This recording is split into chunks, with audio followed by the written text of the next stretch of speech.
అందరికీ నమస్కారం.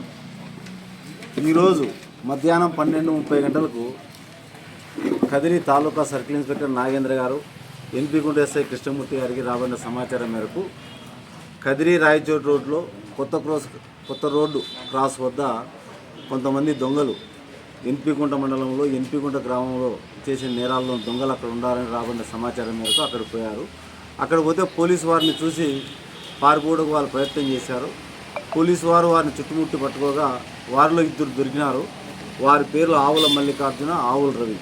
వీరిద్దరూ కూడా ఎన్పీకుంట గ్రామానికి చెందిన వారే. వారిని సోదా చేయగా ఎన్పీకుంటలో జరిగిన 4 నేరాల్లో సొత్తు వారి వద్ద నుంచి రికవరీ చేయడం జరిగింది. అది సుమారు 140 గ్రాములు, అంటే 14 తులాలు. దాదాపుగా ఇప్పుడు చూస్తే 20 లక్షల పైనే ఉంటుంది ప్రాపర్టీ.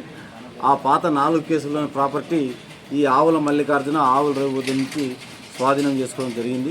పారిపోయిన నేరస్తుల గురించి విచారించగా ఎన్పీకుంటకు చెందిన షేక్ అలీ, షేక్ ముబారక్, తనకల్లు కొక్కంటి క్రాస్ చెందిన రమేష్, తలుపులకు చెందిన బాలరాజు, చిత్తూరు జిల్లా చౌడేపల్లి గ్రామానికి చెందిన గోవర్ధన్, వీళ్ళు 5 మంది పారిపోయారు.